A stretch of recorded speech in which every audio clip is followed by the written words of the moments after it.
इन्होंने, ये तीनों ने मिलकर ये सोचा कि यार ये अगर हम मेहनत से काम करें तो ये क्यों हम जॉब वॉब ये ढूंढते फिरते हैं सरकारी महकमों में, और हम ये काम करेंगे। ये आवाज़ थी मोहम्मद अकरम की, जो गुज़िश्ता 50 साल से सर्विस के साथ मुंसलिक रहे हैं। BBC उर्दू ने बॉस सीरीज का आगाज किया है, जिसमें हम आपको उन कारोबारी शख्सियात के बारे में बताएंगे जिन्होंने सिरे से अपना कारोबार शुरू किया, मगर आज उस कारोबार का शुमार मुल्क में कामयाब कंपनीज की फहरिस्त में होता है। मेरे साथ आज स्टूडियो में मौजूद हैं BBC के उमैर सलीमी, जिन्होंने सर्विस के साबिक डायरेक्टर एक्सपोर्ट मोहम्मद अकरम से गुफ्तगू की थी। आप सुन रहे हैं BBC उर्दू की पॉडकास्ट और मैं हूं साद सुहेल। गुफ्तगू का आगाज आप ही से इस बारे में करते हैं कि आपने सर्विस का इंतखाब ही अपनी स्टोरी के लिए क्यों किया? असल में जब हम सोच रहे थे कि ये बॉस सीरीज़ कर रहे हैं हम, तो उसमें हमने देखा कि पाकिस्तान में कौन सी कंपनीज पाकिस्तान के क़याम के वक्त से यहाँ पे अपना कारोबार कर रही हैं और किस तरह से उन्होंने सिफर से आगाज़ किया और अब वो ना सिर्फ मुल्क में ऑपरेट कर रही हैं बल्कि बैरून मुल्क भी उनकी एक्सपोर्ट्स होती हैं। तो ये काफ़ी दिलचस्प मौजू है हमारे ऑडियंस के लिए, वो इस बारे में काफ़ी दिलचस्पी लेते हैं। इसकी बुनियाद 1940 में पाकिस्तान के क़याम से पहले रखी गई और उसके बाद बाकायदा तौर पे सर्विस शूज़ ने यहाँ पे ऑपरेट करना शुरू किया। ये तहरीर जब मैं पढ़ रहा था तो उसमें जिक्र था कि किस तरह ये कहानी जो है एक कंपनी की नहीं बल्कि 3 दोस्तों की है। तो इस हवाले से आप कुछ बताना चाहेंगे? कंपनी 3 दोस्तों ने कायम किया है। वो कॉलेज के 3 दोस्त थे। एक का नाम चौधरी हुसैन, दूसरे का नाम नज़र मोहम्मद और तीसरे का नाम मोहम्मद सईद है। और मोहम्मद अकरम साहब ने इस हवाले से हमें एक वाक़या भी सुनाया है। तो जब ये कॉलेज से निकले तो चौधरी मोहम्मद सईद साहब, जो मैंने कहा है कि इनको ये अवर्स थे टू जॉइन द गवर्नमेंट, जो थे चौधरी मोहम्मद सईद साहब, उनको तालीम छोड़नी पड़ी और उन्होंने एक यहाँ पे कोई गवर्नमेंट का महकमे में जॉब ले लिया लाहौर में। वो पेशावर पढ़ने गए थे तो पेशावर कंप्लीट ना की एजुकेशन और लाहौर में आ गए। जो चौधरी नज़र मोहम्मद साहब थे वो शुरू से ही दमे के मरीज थे, पता नहीं आपको पता है कि नहीं। और उनको एडवाइस ये किया डॉक्टरों ने कि आप पंजाब में ना तालीम हासिल करें, आप किसी और शहर चले जाएं पुरफिजा मुकाम में। हाँ, पुरफजा मुकाम में। तो उन्हें पुरफजा जो यूनिवर्सिटी नज़र आई वो पेशावर की थी इसलिए गए थे। दैट इज हाउ, और and there he met Chaudhary Mohammad Saeed and they became friends. अब जो ये कंपनी है ये 19 सदी से पुरानी हो चुकी है और अब इन तीनों बानियों की जो तीसरी नस्ल है वो ये कंपनी चला रही है। तो क्या ये जो तीनों दोस्त हैं, तहरीर में जिक्र था कि इनको कोई तजर्बा नहीं था जूते बनाने का? ये मतवसत तबके के 3 दोस्त थे। 2 का ताल्लुक गुजरात से था और एक का ताल्लुक गुजरावाला से था। इन्होंने 1940 की दिहाई में ये सोचा कि हम कोई कारोबार शुरू करते हैं। तो इस सिलसिले में क्योंकि वो दूसरी आलमी जंग का दौर था और बरसगीर की भी उसमें इतनी इन्वॉल्वमेंट थी जितनी बाकी दुनिया की थी, तो यहाँ पे टेंडर बिजनेस शुरू हुआ। हुकूमत ने कई तरह के टेंडर्स देना शुरू किए कि जो कंपनियां हमें माल दे सकती हैं तो वो आगे आएँ। जो मोहम्मद साहब ने कहा तुम प्रैक्टिस हाली छो ना, करते रहो। मैं इन द मीन टाइम मैं और सईद ने मिल के एक ऑर्डर ले आया छोटा जिहा जुतियां का। अच्छा, ये पहला ऑर्डर था। आप पंजाबी समझ लेते हो, मैं बीच में पंजाबी। जूतों का उन्होंने ऑर्डर ले लिया चप्पल बनाने का और सोचा ये कि गुजरात में हम ये काम कर शुरू करते हैं। तो उस सिलसिले में इनको सबसे पहला अपना ऑर्डर पुलिस की चप्पलें बनाने का मिला। अच्छा, इन्हें पुलिस की चप्पलों का ऑर्डर मिला तो इनके पास उस वक्त ना तो चप्पलें थी और ना इन्हें बनाने का हुनर। ये तो वैसे ही है, 3 दोस्त, चाय का भी प्लान पूरा नहीं होता तो इन्होंने तो कारोबार शुरू करने का प्लान बना बिल्कुल ऐसे ही है। हम देखते हैं कि आज भी अगर 3 दोस्त ये डिसाइड करते हैं कि हम एक अपनी कंपनी बनाएंगे तो उसमें ये होता है कि हमारे पास सरमाया कहाँ से आएगा, हम क्या कारोबार करेंगे। तो जो कन्फ्यूजन है वो आप अगर आज इतनी कन्फ्यूजन है तो आप सोचेंगे उस दौर में कितनी कन्फ्यूजन होगी। बिल्कुल। तो इनको पहला जो आप जिस तरह बता रहे हैं ऑर्डर पुलिस की चप्पलें बनाने का मिला और आपने कहा कि ना उनके पास जूते थे ना कोई कारखाना था, तो फिर किस तरह ये ऑर्डर उन्होंने क्या दिया भी पुलिस को? तो वो अपनी किताब में लिखते हैं कि वो पुलिस की चप्पलें ढूंढते ढूंढते लाहौर से गुजरात चले गए। अच्छा। तो उन्होंने वहाँ पे कुछ मोचियों को इकट्ठा किया और उनसे कहा कि आप हमें पुलिस की चप्पलें बना के दें। तो मोचियों ने जो उनका काम है उन्होंने वो चप्पलें बना दी और उन्होंने वो टेंडर में आगे सप्लाई कर दी। तो इस तरह से उन्हें आहिस्ता आहिस्ता जब उनका तजर्बा बढ़ता रहा तो वो और टेंडर लेते रहे और टेंडर का कारोबार करते रहे। जिस तरह आपने बताया कि वो मुतवसत घराने से उनका ताल्लुक था तीनों का, तो किस तरह फिर उन्होंने क्या सरमाया था उनके पास शुरू में और किस तरह से उन्होंने शुरू किया? ये तीनों जो दोस्त थे ये ग्रेजुएट थे और इनके पास जिस तरह आज भी है कि एक रास्ता था कि ये सरकारी नौकरी कर लें। इनमें से एक के वालिद सरकारी नौकरी करते थे तो वो देख चुके थे कि इसमें हार्डवर्क जो मेहनत है वो बहुत ज़्यादा है और इतनी आपको उस हिसाब से रिकग्निशन शायद नहीं मिलती। तो इन्होंने तीनों ने 52 रुपये इकट्ठा किए और इन्होंने एक जगह किराए पर ली और उसे एक स्टोरेज हाउस बनाया।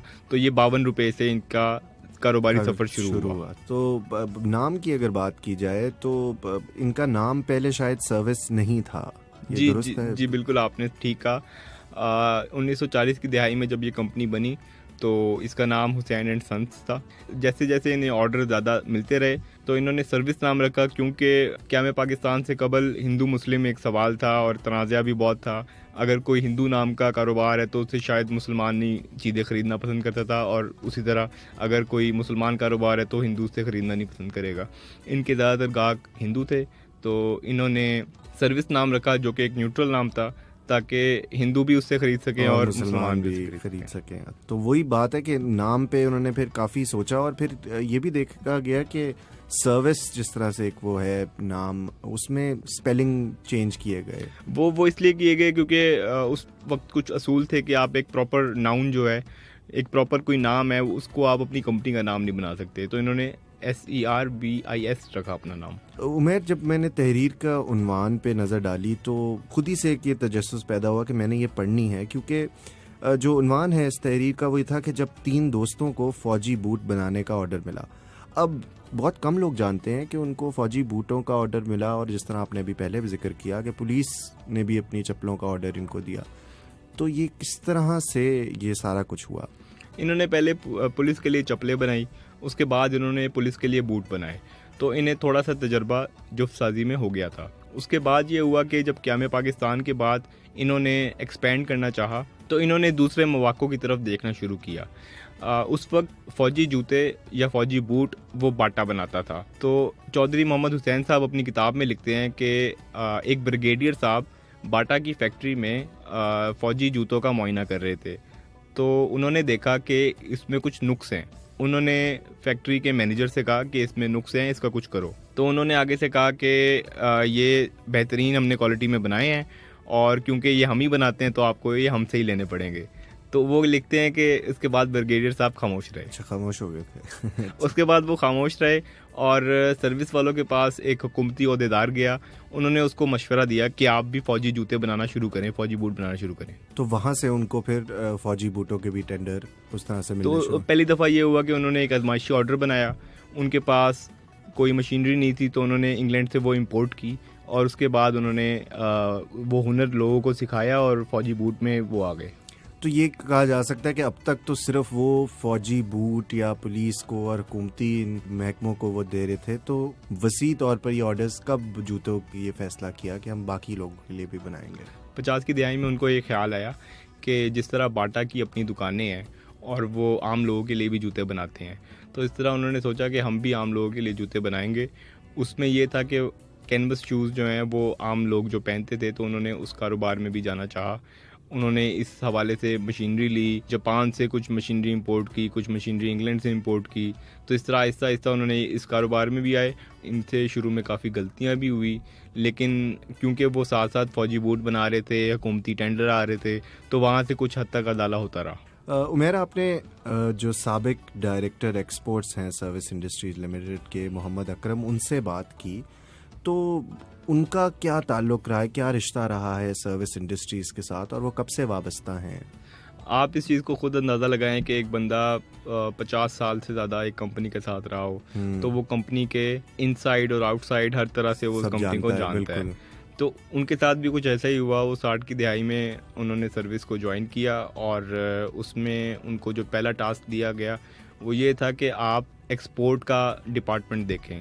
आप देखें कि हम यूरोप में या दूसरे ममालिक में हम किस तरह से अपने जूते एक्सपोर्ट कर सकते हैं। तो उन्होंने इस काम के लिए पाकिस्तान में मौजूद दूसरे ममालिक के सफारत खानों को ख़त लिखना शुरू किए और उनको बताया कि हम यहाँ पे पाकिस्तान में जूते बना रहे हैं, अगर आपके ममालिक में जूतों की ज़रूरत है तो हम वहाँ भेजने के लिए तैयार हैं। तो आहिस्ता आहिस्ता, और जिस तरह पाकिस्तान में उस वक्त तिजारत का भी काफ़ी था कि यहाँ पे चीज़ें बन रही थी और वहाँ पे लोग भेज रहे थे, तो इन्होंने जो शुरू में पाकिस्तान में कुछ कंपनीज ने जो अपने एक्सपोर्ट्स करना शुरू किए तो उसमें सर्विस का भी नाम आता। तो जब आप इनसे मुलाकात करने गए अकरम साहब से, तो इन्होंने खुद कोई दिलचस्प किस्सा सुनाया हो? जी, हम वो किस्सा अपनी ऑडियंस को उन्हीं की आवाज़ में सुनाएंगे।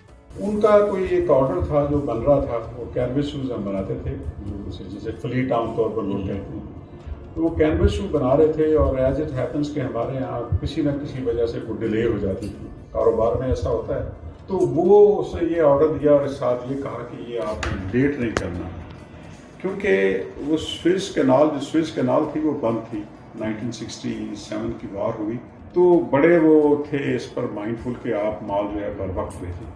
हमारे यहाँ वो माल लेट हो गया, उसके मैंने कहा कि ये लेट हो गया, उसने कहा कि अच्छा इतने दिन की लेट होने का मैं एक्सेप्ट करता हूँ वगैरह वगैरह, लेकिन वो उससे भी और ज़्यादा लेट हो गया।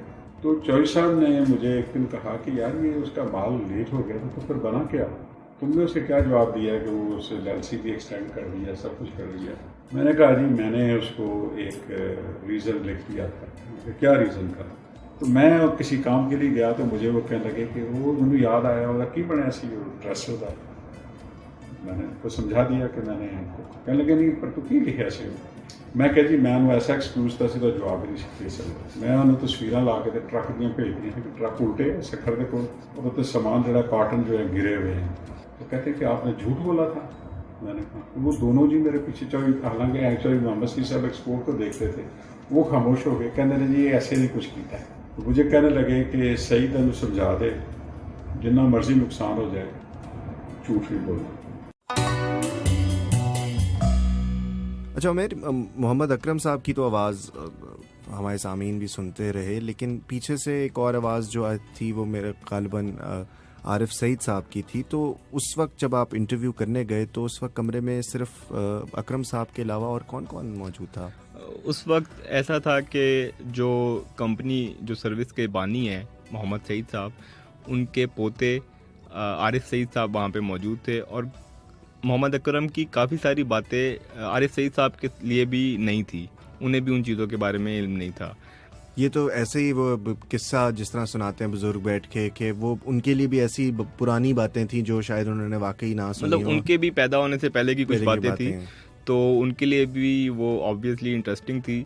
तो क्या इनका भी इतना ही स्मूथ था सफ़र कि उन्होंने कारोबार शुरू किया और कामयाबी मिल गई, या मुश्किलात का नहीं? सामना करना? बिल्कुल ऐसे कभी भी नहीं होता। आप किसी भी कारोबार के मालिक से पूछेंगे तो वो आपको अपने मुनाफे से ज़्यादा अपने मसाइल से बताएगा।